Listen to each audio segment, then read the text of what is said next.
Reclaiming Native Truth was an unprecedented national research effort. Never before has there been such a sizable investment by philanthropy in this type of research, and certainly in terms of its investment in Native Americans. So we knew from the beginning that we were going to be doing something that hadn't been done before. Our belief that the work that we do this year and in the next year going forward will really create a foundation of information and data that Indian country can utilize. Data collection for the research project included focus groups, in-depth interviews with political, judicial, civil rights, business, and entertainment leaders. The project also looked at nearly 5 million social media posts from Twitter, Facebook, and blogs. More than 2,000 people responded to a national survey testing new narrative and message strategies. In addition, the project conducted 3 national surveys on the key issues and perceptions of Native America.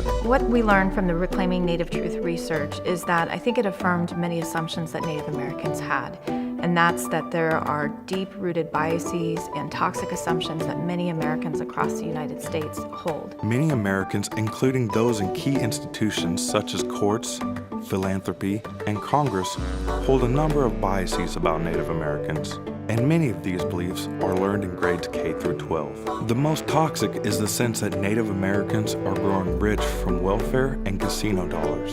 The study found only 36% of Americans polled believe Native Americans face discrimination.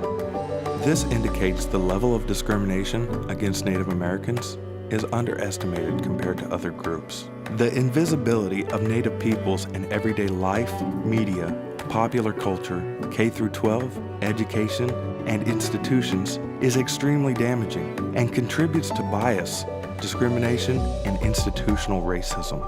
In addition, these biased narratives set by others also impact policy towards Native Americans. The majority of Americans know very little about Native Americans or know any Native peoples at all. What I found really interesting today is that 40% of people still believe that Native Americans don't exist. The real problem is when young Indian people consume media made by non-Indians and then measure themselves against it. And so it is problematic in our own communities if our children don't have the opportunity to see themselves authentically from an Indigenous perspective. The project has yielded some very promising pathways forward. 72% of Americans believe it is necessary to make significant changes to school curriculum on Native American history and culture. 64% of those surveyed, even among conservatives, supported increased resources to reduce poverty, add improved healthcare, and education. We also learned that new, more accurate narratives about Native Americans work. The Native Truth Project tested messages on a number of Native issues, including tribal sovereignty, education, and the Indian Child Welfare Act. The messages highlighted values, accurate history, and the visibility and accomplishments of Native Americans today. More than half are willing to share the new messages.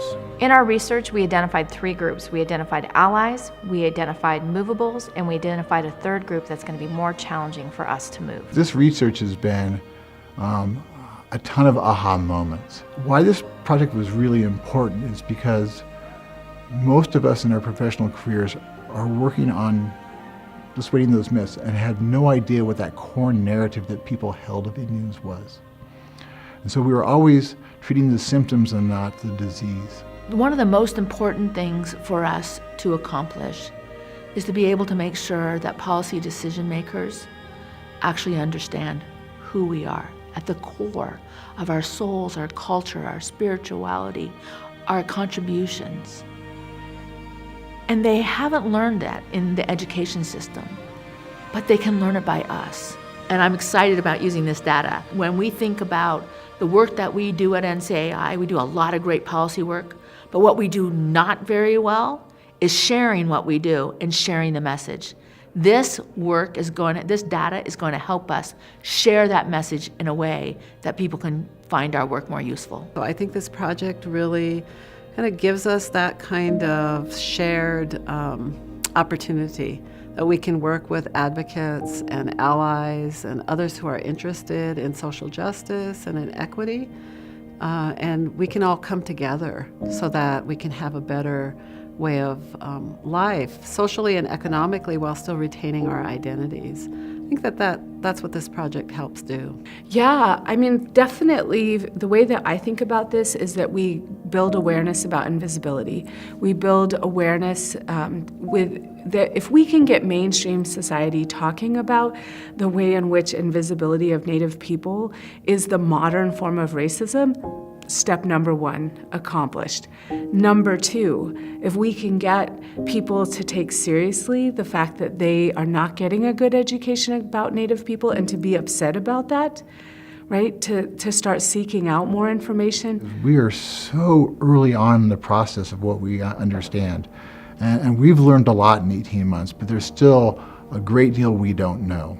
And what's exciting to me is the investigation and the research that happens as a result of this and carries on and adds nuance to this. This is where it gets exciting, that we're starting to build a body of research and a knowledge base around this that we didn't have before. And that's why it's important that this work carries on beyond this first phase of the project. And this next phase is about taking action, and it's about taking action with a clear focus on 5 key targets where we think we can impact change: popular culture, media, K-12 education, policy, and philanthropy. And so really it's vitally important that this next phase happen, because this is really where the rubber meets the road, right? This is where the opportunity lies for organizations and activists and tribal leaders and different types of institutions to actually take this data and to take the learning and the strategies developed and actually make change happen. Phase 2 of this project is the empowerment of many movements through data, resources, and a more truthful, accurate shared narrative. We invite potential allies, supporters, and others to join us in doing their part to shift the narrative, to help us remove bias and barriers, and achieve our collective vision for the change we want to make to improve the lives of all Native peoples.